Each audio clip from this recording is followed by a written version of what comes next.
سلام خدمت آقای وزیر امور خارجه. سلام و علیکم. آقای وزیر امور خارجه، با عرض ادب و احترام، من از این وسیله استفاده کرده که صدای انتقاد خود را به گوش شما برسانم. آقای وزیر امور خارجه، ما از مذاکره مجدد شما با دولت آمریکا مطلع هستیم. همونطوری که در مقاله اشپیگل همون پیشگل خودمون میباشد، در حال خرید برای پستون بند بودیم. در کاتالوگ هاشان مطلع شدیم که شما وارد مذاکره جدید با دولت آمریکا شده اید.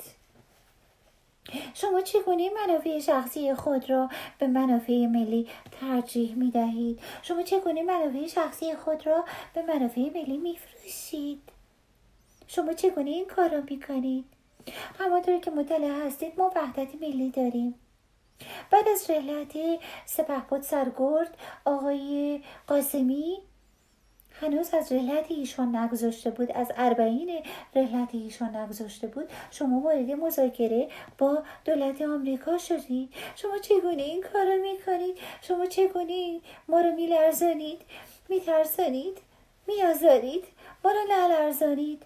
مذاکره نکنید آقای وزیر امور خارجه. ما بسیار ناراحت شدیم.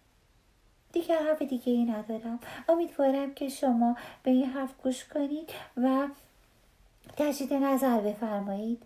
فعلا خداحافظ. احترام بدین وسیله عرض میکنم که مذاکره مجدد شما با دولت ترامپ که در نشریه اشپیگل دم از اون زدین مغایر با منافع ملی ایران هست و یک ریسک بزرگ سیاسی محسوب میشه. اگر شما تمایل به خودکشی سیاسی دارین، منافع ملی رو خرج منافع شخصی و حزبیتون نکنید. تنظیمی که اینجا مطرح میشه این هستش که در این وحدت ملی که بعد از شهادت سپهبد سردار قاسمی روی داد و اون اجماع بی‌نظیر، دقت بفرمایید از کلمه بی‌نظیر استفاده میکنم نه کم نظیر، این اجماع میلیونی مردم ایران علیه دولت ترامپ چه ضررهایی برای شما داره که اینطور قبل از اربعین ایشون نده مذاکره سر میدین. وزیر امور خارجه ما سلام علیکم.